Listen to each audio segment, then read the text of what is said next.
भैया, कुंती बुआ भगवान से जो कहती है विपदः सन्तु नः शश्वत् तत्र तत्र जगत गुरो, बोले मेरे को जब सुख आए तब तुम मुझे छोड़ के चल दिए। इसका मतलब है कि तुम तो दुख के ही साथी हो, दुख के सुख के नहीं हो। अच्छा, संसार में और भगवान में यही तो अंतर है। संसार तो सुख का साथी है और भगवान दुख का साथी है। बोले अब सुख आवे लग गए तो तुम वो छोड़ के चल दे, इसलिए हे प्रभु मेरे जीवन में तुम वो दुख ही दे दो, कम से कम तुम तो बने रहोगे, सुख दुख रहेंगे तो। भगवान ने कहा नहीं। तो बोले मुझे तुम्हारे बिना ये सुख किस काम के। तो भगवान ने फिर कहा कि मैं भी रहूं तो मेरा प्रसाद समझ करके इन सुखों को स्वीकार कर लो। तब फिर कुंती ने कहा तो फिर ठीक है, कोई दिक्कत नहीं। फिर भगवान द्वारिका जाने से पहले पांचों पांडवों से कहते हैं कि मुझे एक भक्त के और दर्शन करने हैं। बोले कौन? बोले पितामह भीष्म, जो कुरुक्षेत्र में बाणों पर पड़े हुए हैं, न मर रहे हैं और न जी रहे हैं। भैयाओ, जब पितामह भीष्म बाणों पर पड़े हुए थे पांचों पांडवों के साथ, और द्रौपदी भी गई, और कुरुक्षेत्र में पांचों पांडव प्रणाम करते हैं, तब भीष्म बाबा ने पूछा अर्जुन से, अर्जुन तेरा सारथी कहाँ है? अर्जुन तेरा सारथी कहाँ है? बोले आए हैं बाबा, आपके सिर के पीछे खड़े हैं। भीष्म बाबा ने कहा सही जगह खड़े हैं, क्योंकि अब ये आंखें इतना गलत गलत देख चुकी हैं अपने जीवन में कि अब उनका दर्शन करने के लायक अब रह नहीं गई हैं। वो सही खड़े हैं। इतनी देर में भगवान आकर के और सामने खड़े हो गए। पितामह भीष्म ने मन ही मन प्रणाम किया, आंखों से प्रणाम किया, क्योंकि हाथ तो उठ नहीं पा रहे थे, हाथ जोड़ नहीं पा रहे थे, इसलिए केवल मन ही मन प्रणाम किया। हे गोविंद, आपने दर्शन देकर के बड़ी कृपा की, बस आपका ही इंतजार कर रहा था मैं। मौत भी कई बार आई, बोली बाबा अब तो चलो। मैंने कहा नहीं, अभी बाद में आना, मुझे किसी का इंतजार है, हैं? एक वो पंक्ति है, इंतजार आज भी है।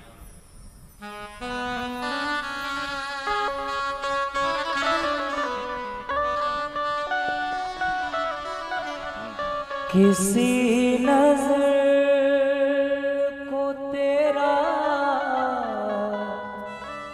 इंतजार आज भी है, किसी नजर को तेरा इंतजार आज भी है। कहाँ हो तुम के ये दिल, कहाँ हो तुम के ये दिल बेकरार आज भी है। हो किसी नजर को तेरा इंतजार आज भी है।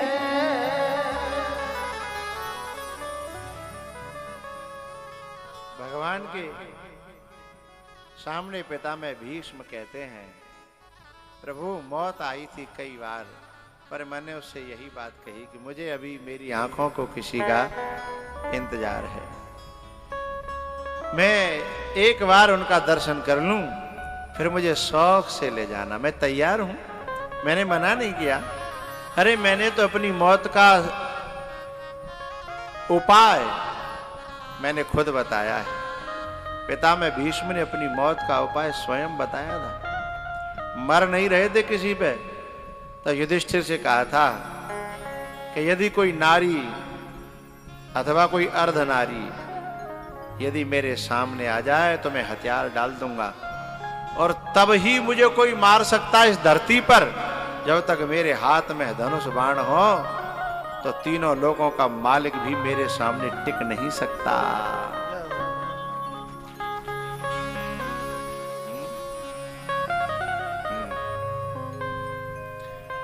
भैया मौत आई थी कई बार, मैंने कहा अभी नहीं। आखिर बार जब वो आई तो मैंने कहा सुनो, बार बार आप चक्कर मत लगाओ, जब मैं फ्री हो जाऊंगा तो मैं तुम्हें बुलवा लूंगा, ठीक है। तब वो कह करके चली गई है। हे गोविंद, आपने दर्शन दिए, मेरी एक प्रार्थना है, मेरी एक बेटी है और वो कुंवारी है, एकदम निर्मल है, सो भीमा की आंखें फटी की मोटी बुद्धि को दो दियो।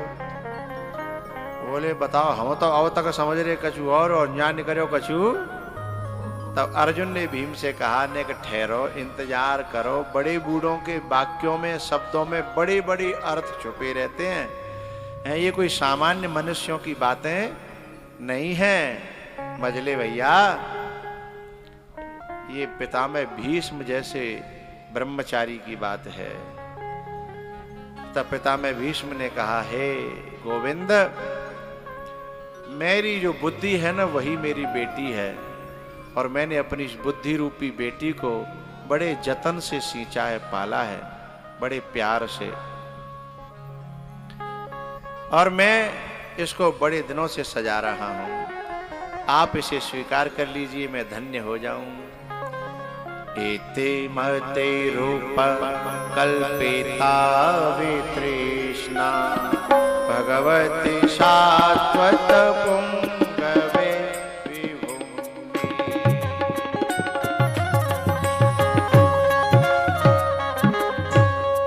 अब हमारे कार्यकर्ता इतने क्या कहूं लापरवाह हैं कि एक बूढ़ी मैया खड़ी है, कम से कम कई मिनट हो गई, कोई ये नहीं उन्हें अंदर लाके बिठा ले, कोई अच्छी सी जगह दे दे, यदि बड़े बूढ़े हों तो कुर्सी दे दें। कागुए चिंता ना, लड़वे को पहने हैं, लड़वे को पहने, दिखावे को हम कथा करा रहे हैं। अब ये काम हमारा थोड़ा ही है, काऊ बैठे हो नहीं या तो कुर्सी दे दो करो, हैं।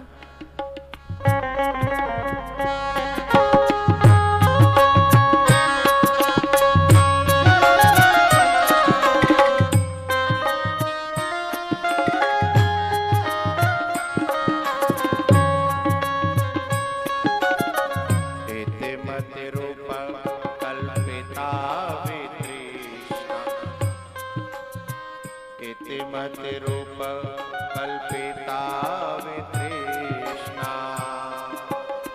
भगवती शाश्वत पुंगवे विभूमि।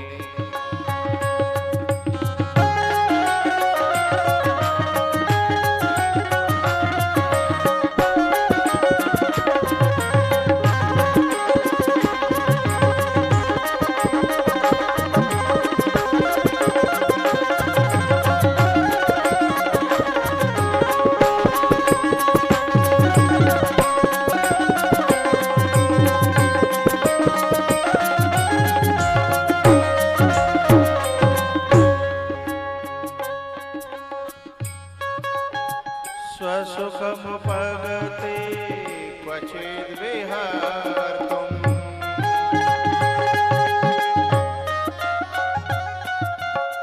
स्वसुखम पगते क्वचिद् विहर्तुम्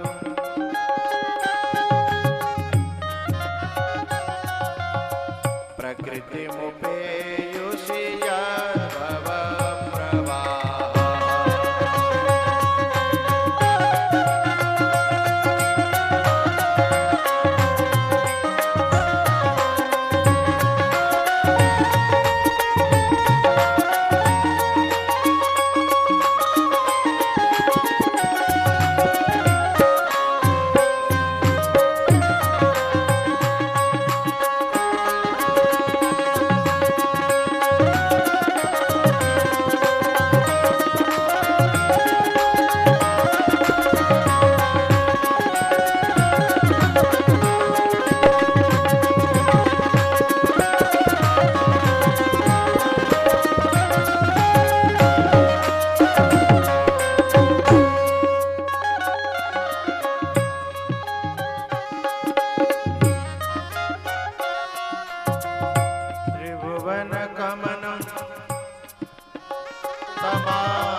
बपुरल खगोला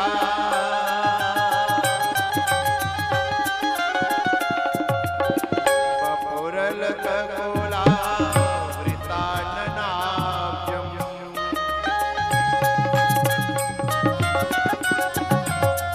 विजय सखे रतिरस्तु मे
राजेश्वरन जी ऐसे बहुत देर तक कत रहे थे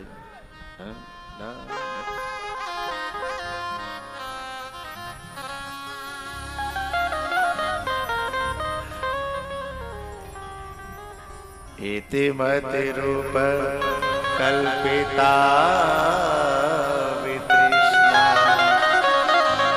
भगवती सात्वत पुंगवे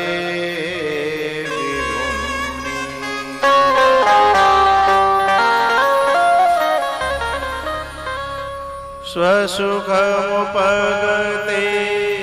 क्वचिद्विहर्तुम्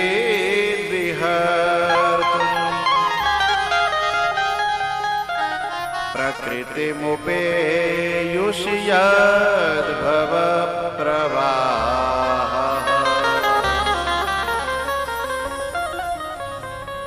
पितामह भीष्म कहते हैं विगता तृष्णा यस्या सा, जिससे निकल गई हैं तृष्णाएं, ऐसी है मेरी मति, ऐसी मेरी बुद्धि। और ऐसी बुद्धि रूपी मेरी बेटी को आप स्वीकार करो। बोले किसी ने कहा पितामह भीष्म से कि वो क्यों स्वीकार करेंगे? बोले उन्होंने कहा है निर्मल मन जन सो मोहि पावै, मोहि कपट छल छिद्र भावा, निर्मल मन जन सो मोहि पावै।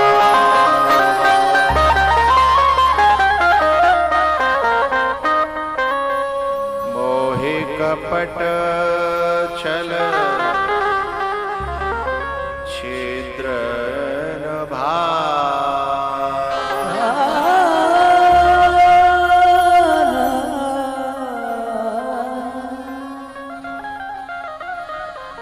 एक कपटी एक छली व्यक्ति मेरे जीवन में दिनों रात पलता रहा, मैं उसके कपट सहन करता रहा, लेकिन मैंने कभी किसी के साथ कपट। किसकी बात कर रहे हैं? पितामह भीष्म। बताओ कोई। पितामह भीष्म के नीचे शकुनी हमेशा छल कपट दाव पेच षड्यंत्र करता ही रहा, लेकिन कभी बदले में पितामह भीष्म ने, क्योंकि जो तो को कांटे बवे तू बवे बाकु फूल, तो फूल के फूल हैं बाकु वे तिरसू।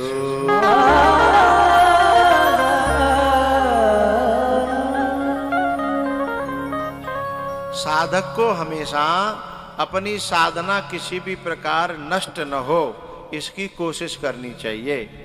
छल करने से साधना नष्ट होती है, क्रोध करने से साधना नष्ट होती है, कपट करने से साधना नष्ट होती है।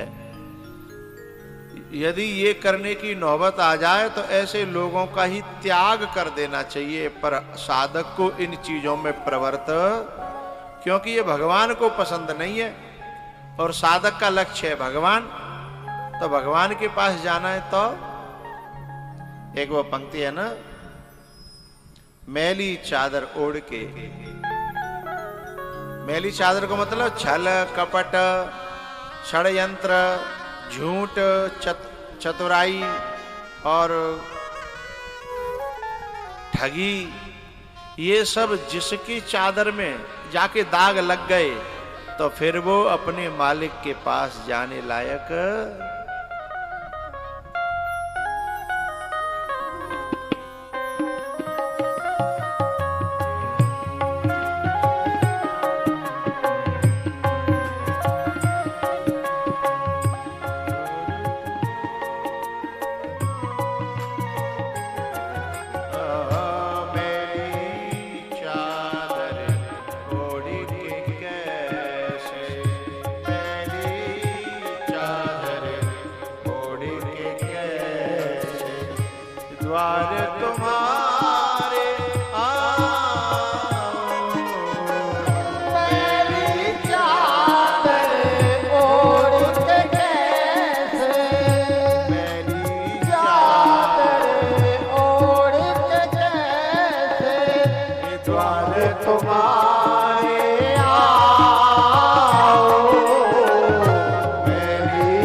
विगता तृष्णा यस्मात् सा वितृष्णा, क्योंकि यही तो गंदी करती है। तृष्णा तू न गई मेरे मन ते, यही तो गंदी करती है। लेकिन पितामह भीष्म कहते हैं मैंने तृष्णा को छूने नहीं दिया, अपनी मति को, अपनी बेटी को। प्रजहात यदा कामान सर्वान पार्थ मनोगतान आत्मन्येवात्मना तुष्ट स्थित प्रज्ञस्तदुच्यते।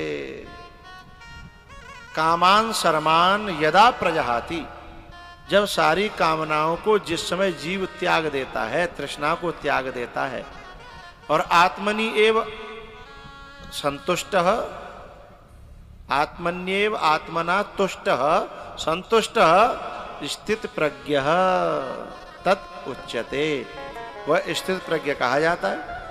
और स्थित प्रज्ञ व्यक्ति भगवान को बड़ा प्यारा होता है। इसलिए पितामह भीष्म के लिए स्वयं ठाकुर जी चल करके कुरुक्षेत्र में गए हैं कि लो दर्शन कर लो।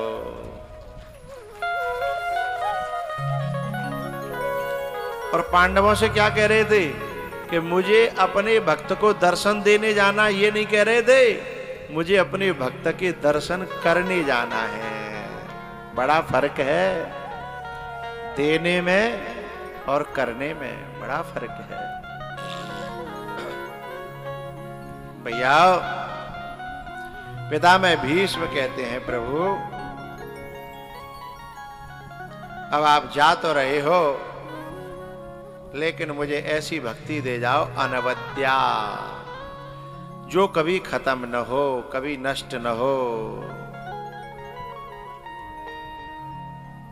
हे प्रभु, आपका मैं कायल हो गया हूं। कब से? जब आपने भी एक प्रतिज्ञा की थी और मैंने भी एक प्रतिज्ञा की थी। आपने प्रतिज्ञा की थी कि मैं शस्त्र नहीं उठाऊंगा, और मैंने प्रतिज्ञा की थी कि यदि मैं गंगा का पुत्र हूं तो शस्त्र उठवा के रहूंगा। लेकिन मैं आपका कायल हो गया। कब?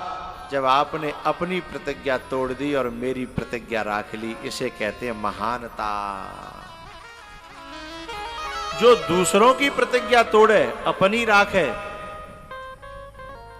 ये कोई महानता नहीं है। लेकिन जो दूसरों की प्रतिज्ञा राखे, चाहे भले ही अपनी तोड़ दे, ये महानता है।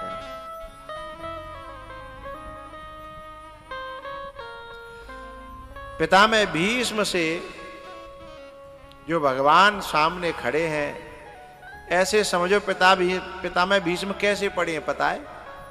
जैसे जटायु के पंख कट गए थे घायल अवस्था में, जैसे जटायु पड़ा था है? और वह भी राम के दर्शन का इंतजार कर रहा था, और पितामह भीष्म श्याम के दर्शन का इंतजार कर रहे हैं। दोनों को भगवान दर्शन देने गए। दोनों बूढ़े हैं, जटायु भी और पितामह भीष्म भी। जटायु से भगवान ने कहा था कि अचल करऊं तनु राखहु प्राण, अचल करऊं तनु राखहु प्राण।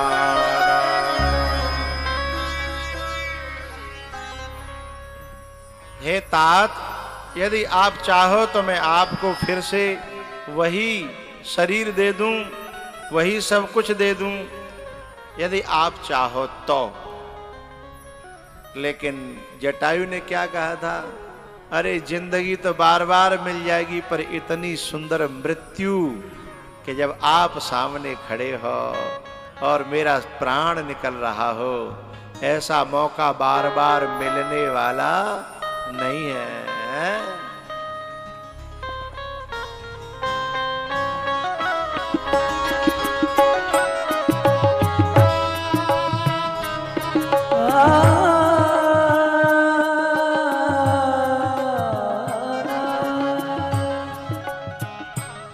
इतना तुम करना स्वामी, इतना तुम करना स्वामी,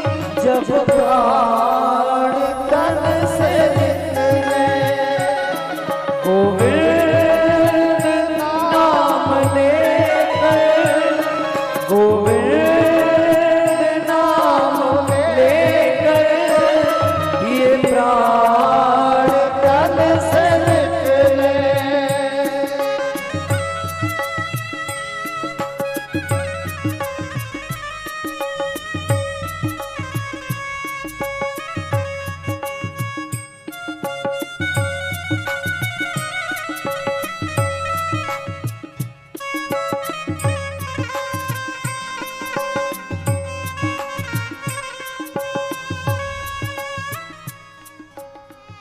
जाकर नाम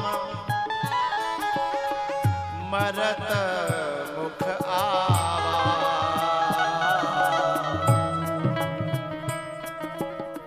अधमऊ मुकुत होय श्रुति गावा। सोममलोचन गोचर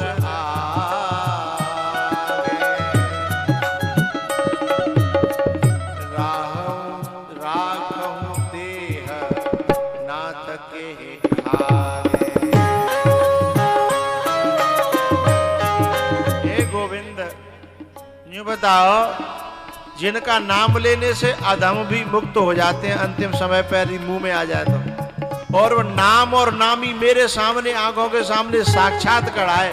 अब जो बता जा देह है और काय काम के लिए राखूं कछु बाकी रह गए का है। सोममलोचन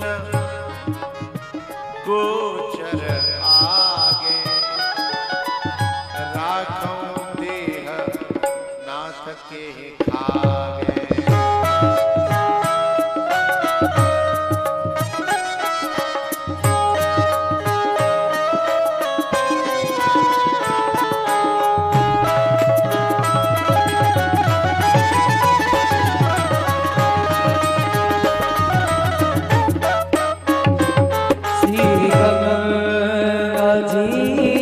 तट हो यमुना का बंसीवट हो,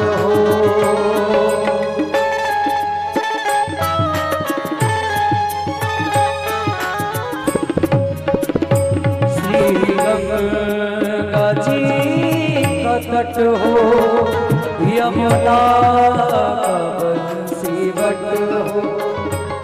मेरा सावरा निकट हो, मेरा सावरा निकट हो, जब प्राण तन से निकले।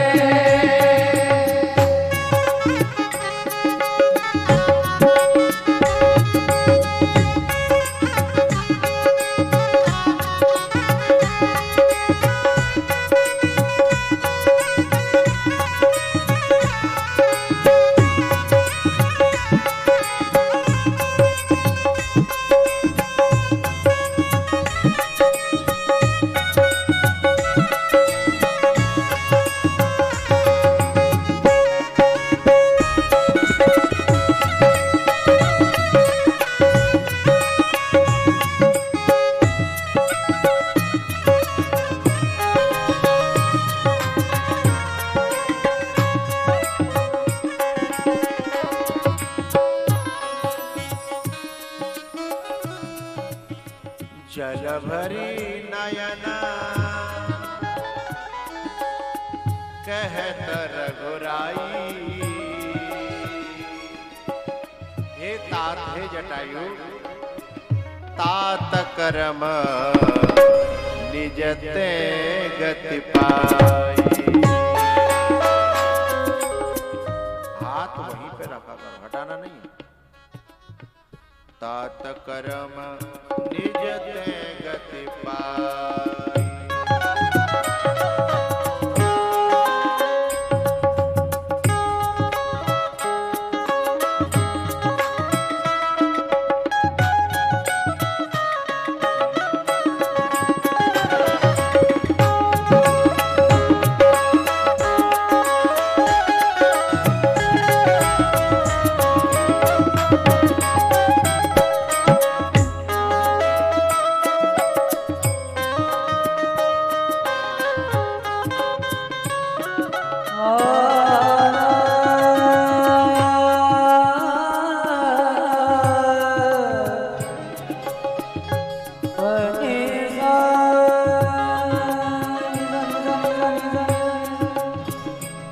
पनि सा गा रे ग सा रे सा नी मा गा मा गा रे ग सा रे पनि सा पीतांबरी कसी हो छवि मन में बसी हो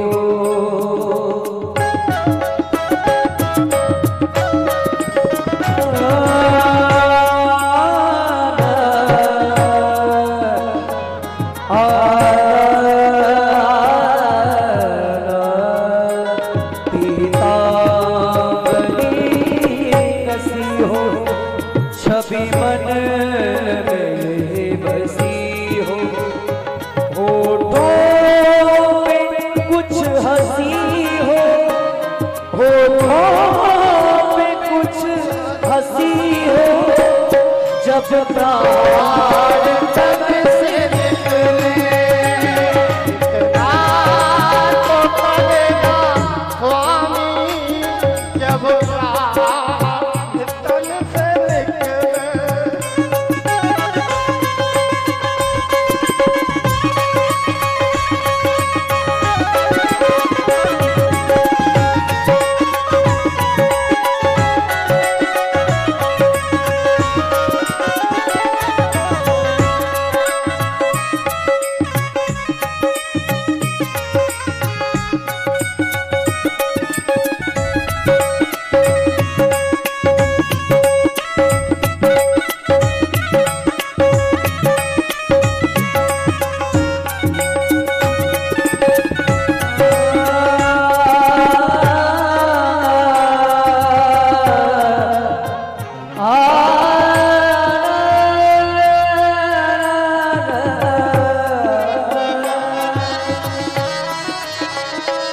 जब कंठ प्राण आवे कोई लोग ना सतावे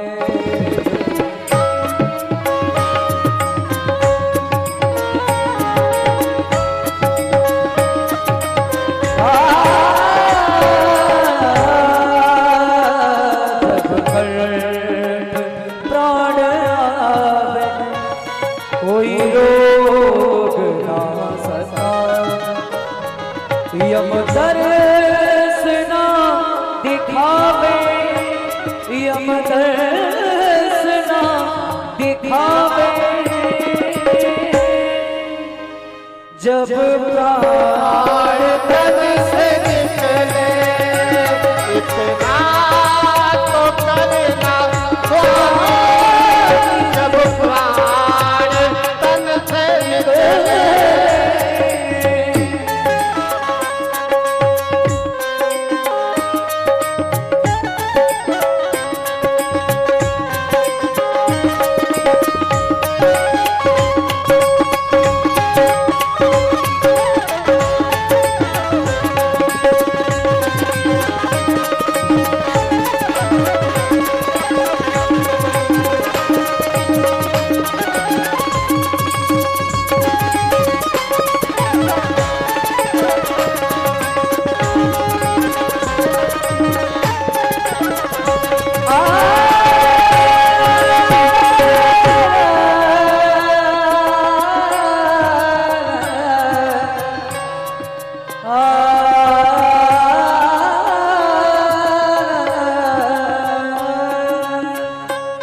एक अविरल भगत मांगे बर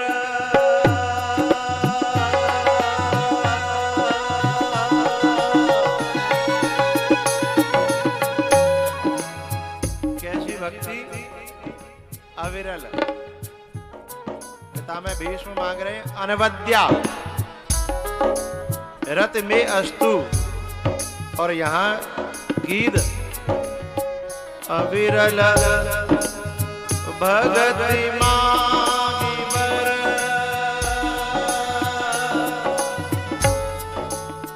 गीत गयो हरि धाम तेहि क्रिया यथोचित निज कर कीनी राम। भीष्म की नहीं थी, लेकिन जटायु की। जबकि भीष्म ब्रह्मचारी हैं, भीष्म शाकाहारी हैं, भीष्म बड़े कुल के हैं, भीष्म गंगा के पुत्र हैं, और गीध अधम अति आमिष भोगी, गीध अधम गतिदीनी जो जाचत जोगी।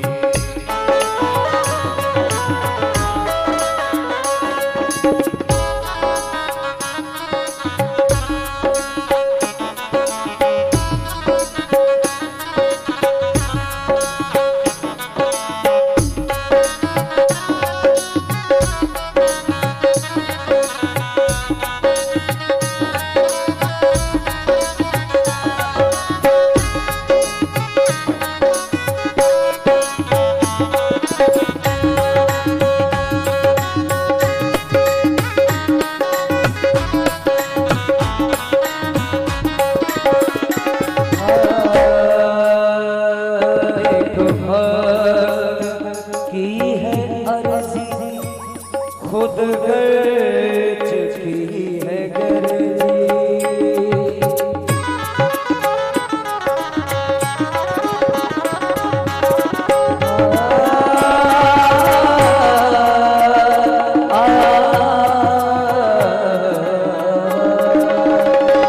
एक भक्त की है अर्जी, खुद गर्ज की है गर्जी। आगे तुम्हारी मर्जी, आगे तुम्हारी मर्जी, जब प्राण तन से तो करना स्वामी, जब प्राण तन से शंकर भगवान कहते हैं, हे उमा, कैसे अभागे लोग हैं। गीध जैसे को गति दे रहा है, और उसको भी ऐसे स्वभाव वाले को भी भजन नहीं रहे, और संसार के लोगों के पीछे पड़े हैं कि जे कछु दे देगो, जे कछु दे देगो, जे कछु दे देगो। शंकर भगवान कहते हैं, सुनहु उमा ते लोग अभागी, सुनहु उमा ते लोग अभागी, और हरितज होय विषय अनुरागी। हैं? गीध को भगवान ने ऐसी गति दी जिसे योगी भी तरसते हैं, जिसे मुनि भी तरसते हैं।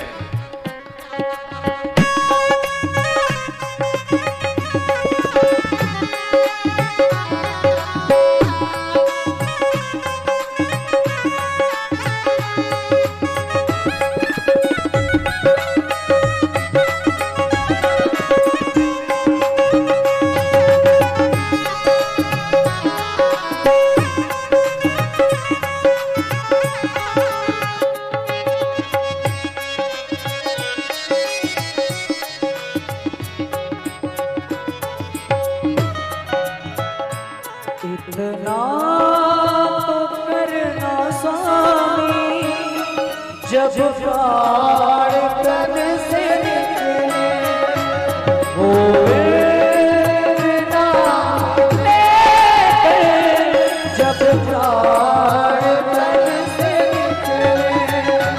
इतना तो करना स्वामी, जब प्राण तन से जब प्राण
निकले।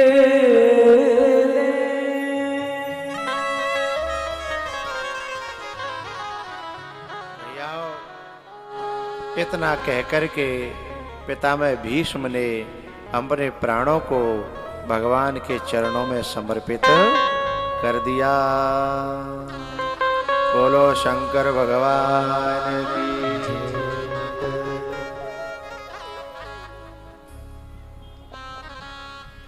उसके बाद भगवान जो है द्वारिका गए हैं। इधर परीक्षित जी का जन्म हुआ और परीक्षित जी थोड़े से बड़े हुए हैं। तो युधिष्ठिर जी ने जो है नेक्स्ट समार भी लायक है गए। सो युधिष्ठिर जी ने कहा कि भाई मैं तो जाना चाहता हूँ उत्तराखंड के पहाड़ों में। अब मुझे दुनिया में जीवे की इच्छा नहीं है। कर देखे सब कर्म गोसाई, कर देखे सब कर्म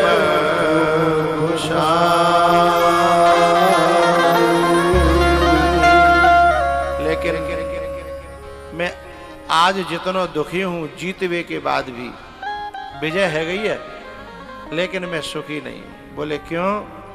अरे मेरी वजह से लाखों लाखों लोग मारे गए, मेरी वजह से कितनी माताएं के सिंदूर खत्म हो गए, कितनी माताओं की कोख सूनी हो गई।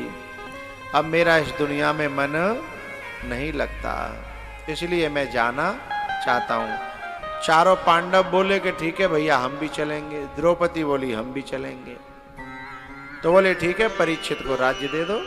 परीक्षित का तिलक किया और पांचों पांडव द्रौपदी सहित उत्तराखंड को स्वर्गारोहण जिसे कहते हैं केदारनाथ से आगे चले गए।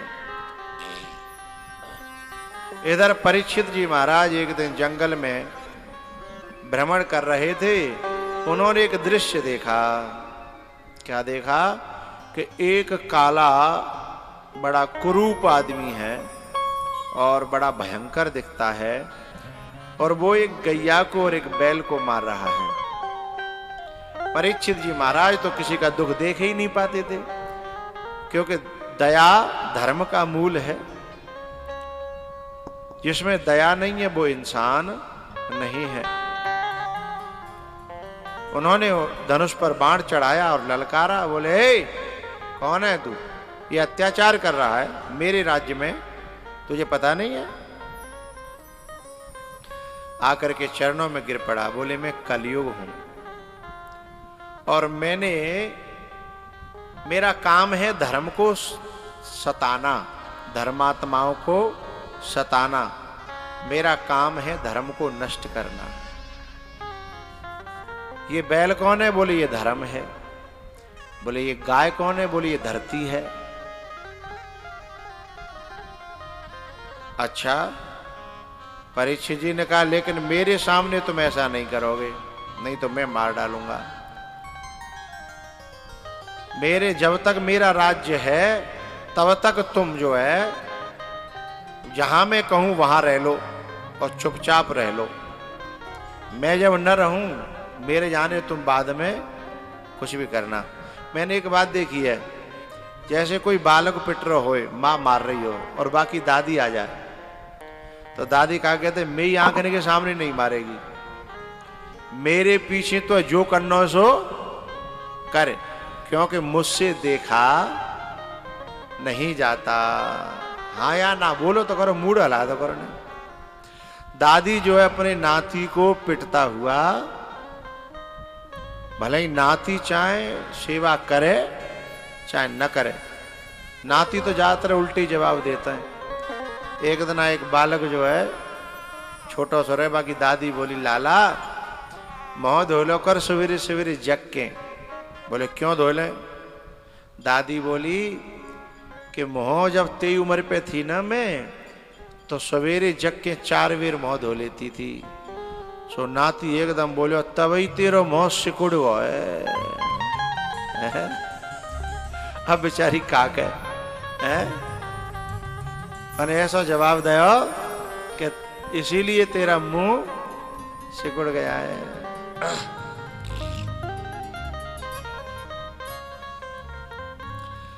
तो कलयुग ने कहा मेरी आंखों के सामने ये सब नहीं होगा, मेरे बाद में तुम्हें जो करना है सो करो, मुझे कोई दिक्कत नहीं है, लेकिन मेरे सामने नहीं।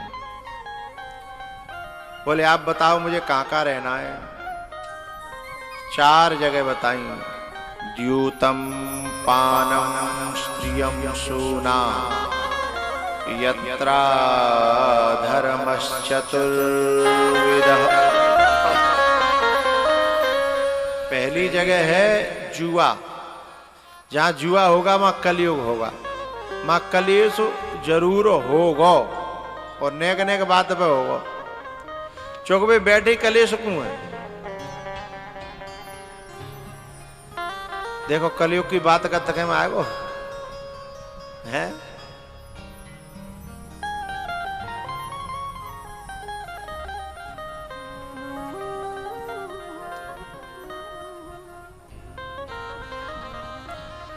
तो पहला जुआ ताश, दूसरा है मदिरा पान, जा घर में होगो जा गांव में होगो बाको काउन काउदना सुपड़ा। और वहां एक बात और है, कलेश तो हर समय रहेगा। और जहां की नारियां अमर्यादित रहेंगी, गलत सलत खान पान करेंगी, गलत सलत बोलचाल करेंगी, गलत सलत पहनेंगी, जहां की बच्चियां माताएं, उस घर में भी कलयुग रहेगा। तीसरा है जहां पर जो है हिंसा होती है।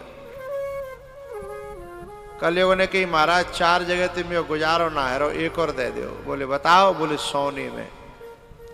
तो स्वर्ण में और मांग लिया। और एक दिन परीक्षित जी ने सोने को मुकुट पहरा, सो बई में बैठ के खोपड़ी पे सवार है गो।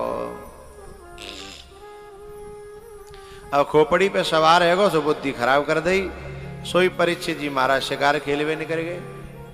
जब शिकार खेलवे के लिए परीक्षित जी ने करे तो कहा भाई पता है, एक जंगल में भटकते भटकते एक आश्रम में पहुंचे। वहां जो है समीक ऋषि अपने ध्यान में बैठे थे और बुद्धि तो उल्टी है ही गई। उल्टी बुद्धि को लक्षण का है, उल्टी बुद्धि को लक्षण है जो करवे लायक काम है बाय न करे और जो न करवे लायक है बाय करे, जो समझवे लायक बात बाय न समझे और जो न समझवे लायक बाय समझे बिना बात है, वह को नाम है उल्टी बुद्धि, विपरीत बुद्धि। तो अब यहां स्वयं माथा टेकना चाहिए था ऋषि के चरणों में और सोच का रहे हैं कि बताओ जब बाबा ने ठाड़े है कि हमारा सम्मान ना करो। ये है विपरीत बुद्धि। और गुस्से में आकर के मरा हुआ सर्प उनके गले में डाल दिया और चले आए।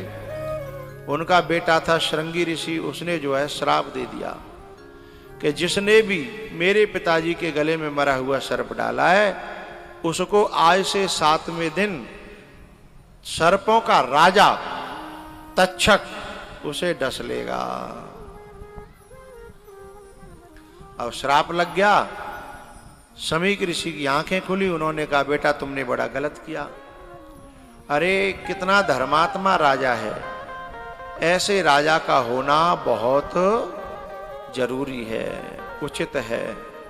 यदि ऐसे राजा नहीं होंगे तो समाज में अनाचार और अत्याचार फैल जाता है। बोले अब तो श्राप लग गया, अब क्या करें। तब उनके परीक्षित के यहां खबर पहुंचाई गई कि तुमको श्राप लग गया है, कोई न कोई उपाय अपने कल्याण का। उसी क्षण परीक्षित जी ने निर्णय कर लिया कि जब श्राप लग गो तो जल्दी से जल्दी कल्याण होना चाहिए। तो उसी समय घर को छोड़ दिया। परीक्षित जी ने तो नेक देर में घर छोड़ दो, और हम जो फिरोजाबाद के दगाएं, हम कोई 40 कह गए, कोई 60 कह गए, कोई 80 कह गए, लेकिन अभी तक घर छोड़वो तो दूर छोड़वे की सोची हूं। हाँ कबो कबो सोचते हैं जब घर में कलेश भलेश रह जाए तब भले ही सोचे नेकार। और शांत है गो सोई खत्म है। परीक्षित जी महाराज चल पड़े हैं। देख लिया दुनिया का नजारा,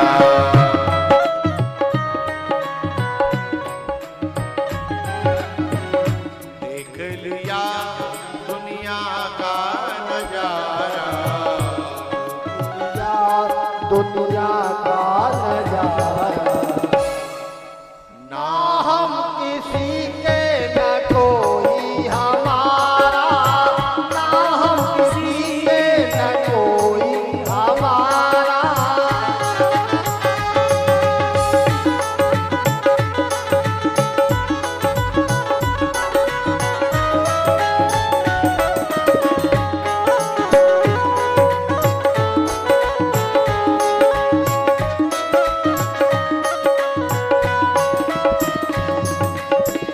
मांगेंगे भिक्षा करेंगे गुजारा, मांगेंगे भिक्षा करेंगे गुजारा, मांगेंगे भिक्षा करेंगे गुजारा, ना हम किसी के न कोई हमारा, ना हम किसी के न कोई हमारा।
मांगेंगे भिक्षा करेंगे गुजारा, ना हम किसी के न कोई हमारा, ना हम किसी के न कोई हमारा। परीक्षित जी महाराज उस समय दिल्ली में रहते थे और दिल्ली से सीधे गए कहां? गंगा जी के किनारे शुक्रताल में एक बरगद के पेड़ के नीचे बैठ गए। और ऐसा छोटा मोटा बरगद नहीं था, अपना ढोलपुरा है ना, ढोलपुरा आधो ढोलपुरा एक ही बरगद के नीचे आ जाए, इतनो बड़ो बरगद। और वो तभी नहीं था, आज भी है, हम देखने गए थे। एक दिन में एक ही टाइम में उस बरगद के नीचे 4-4 कथाएं हो जाती हैं। समझ में आ गई? एक ही दिन में एक ही टाइम में एक ही पेड़ के नीचे कितनी कितनी 4-4 कथाएं एक ही साथ चलती रहती हैं। अब सोचो कितना बड़ा होगा, हैं? इतना विशाल वट का वृक्ष, और वहां परीक्षित जी जाकर के बैठे हैं। ये वट का वृक्ष दर्शनीय है, इसको प्रणाम करना चाहिए, जिसके नीचे स्वयं भगवान सुखदेव जी महाराज, ऋषि राज परीक्षित, सूत जी महाराज और अनेकों ऋषि मुनि संत महात्मा जिसके नीचे बैठ करके भगवान की कथा का श्रवण किया, गायन किया।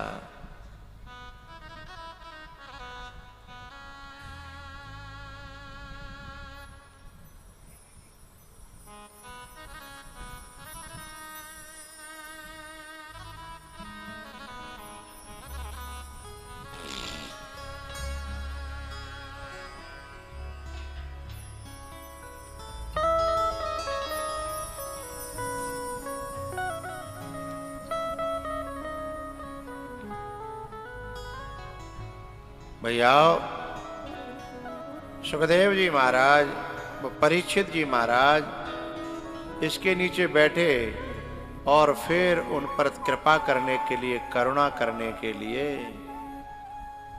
आए मिलन सिद्ध मुनि ज्ञानी, आए मिलन सिद्ध मुनि ज्ञानी, आए मिलन सिद्ध मुनि ज्ञानी, आए मिलन सिद्ध मुनि ज्ञानी, धर्म धुरंधर नृपऋषि जानी।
संत महात्मा योगेश्वर व्यास पराशर च बड़े बड़े संत महात्मा वहां आए, लेकिन समस्या थोड़ी जटिल थी, काऊ पे पार पर नहीं रही। तब फिर वहां पर सुखदेव जी का आगमन होता है। बोलो सुखदेव भगवान की, जोर से बोलो शुकदेव भगवान की बिना वस्त्रों के और अवधूत गति में भगवान के लीलाओं में रमण करते हुए परम वैराग्यवान अवधूत शिरोमणि श्री सुखदेव जी महाराज पधारे हैं। सुखदेव जी को देख करके सारे जितना भी ऋषि समाज था, जितना भी मुनि समाज था, वो सब खड़ा हो गया। एक बात बताऊं भैया, ओरिजिनल वो कैसे रहे होंगे पता नहीं, लेकिन आज उनकी झूठी सांची छवि भी आ जाती है, फोटो भी आ जाते हैं, तो मन देख करके गदगद हो जाता है, मन गार्डन गार्डन हो जाता है। ऐसे विरक्तों का दर्शन भी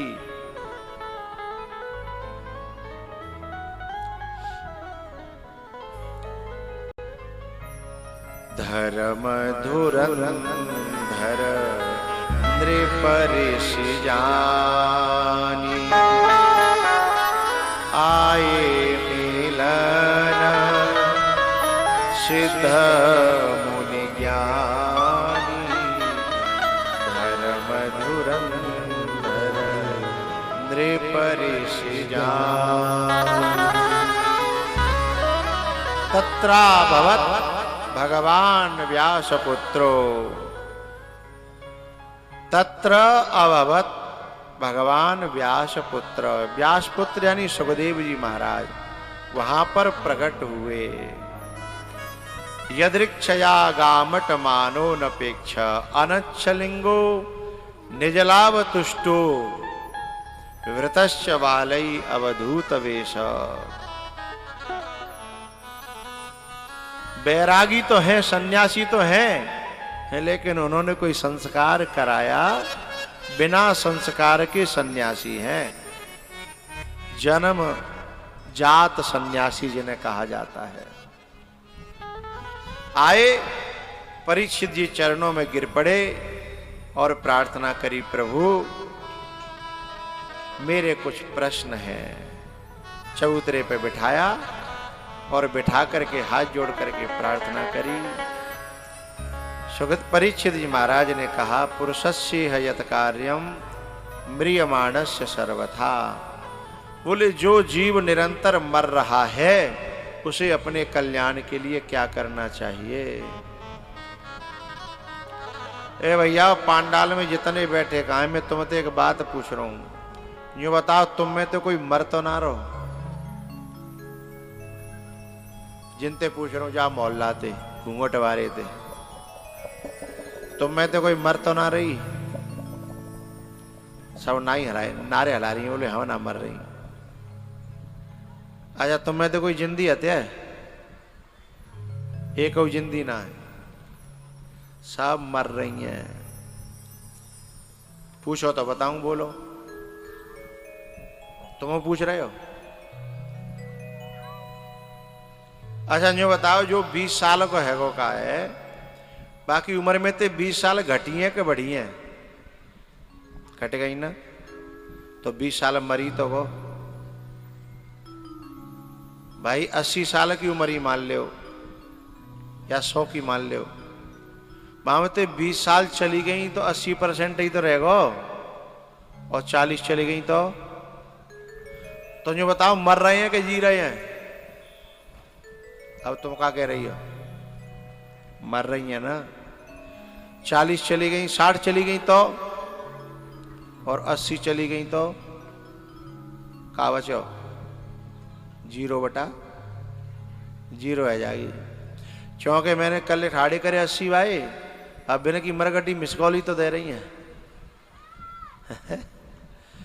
उनके गांव में यदि पंचक में कोई बड़ो बूढ़ो खत्म है जाए तो समझ लो भाई खने बिन को तो राम राम सत्य है गो।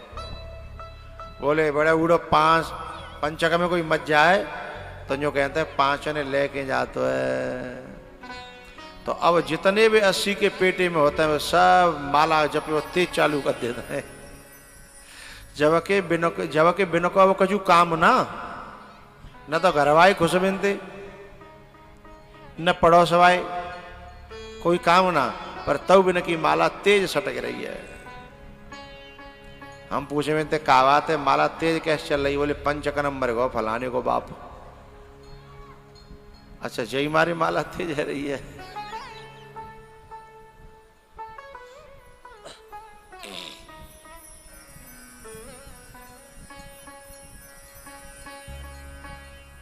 हैं? तो भैया हम लोग मर रहे हैं, जी रहे ना, लेकिन जाने एक एक सेकंड पे एक एक मिनट पे भगवान को भजन कर लो, बाको मरे बहु सार्थक है गो और बाको जी बहु सार्थक है गो।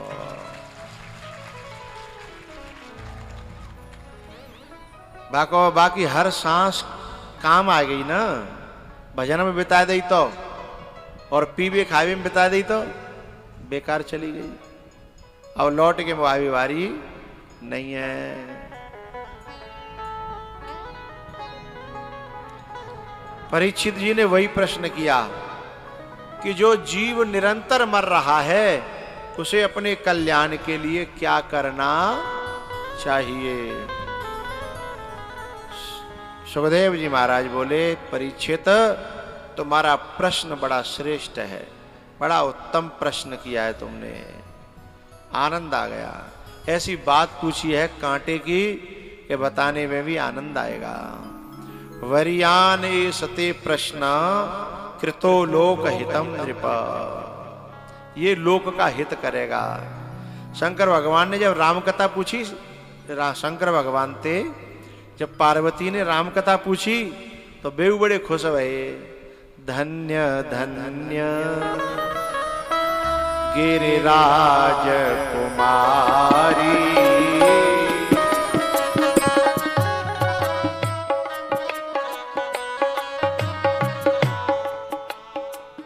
तुम समान नहीं को उपकारी।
अरे भैया पार्वती ने ऐसा कौन सा उपकार कर दो?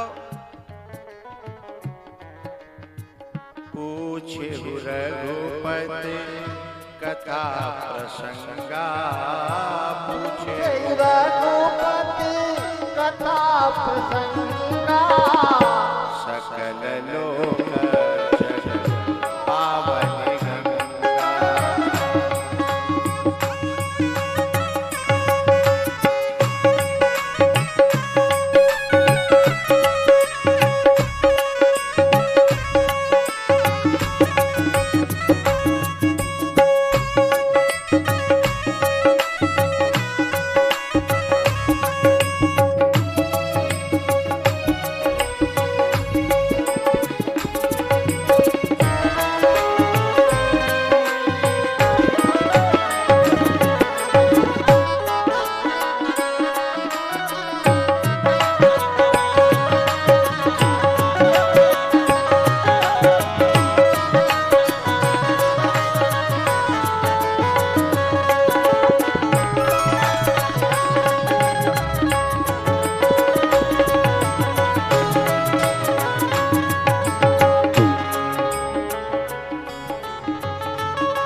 कथा सुनवाना दुनिया को, ये सबसे बड़ा उपकार है।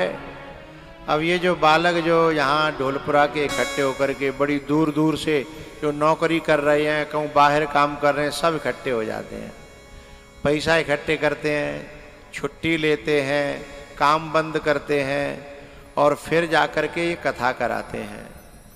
क्यों भैया का बावरे है गए हैं, भांग भांग पी लिया का? ना ना ना, अपने बड़े बूढ़ों को, अपने पितरों को, अपने पुरखाओं को, अपनी युवा पीढ़ी को भगवान की कथा से जोड़ना, ये दुनिया का सबसे बड़ा परोपकार है। पूछे हु रघुपति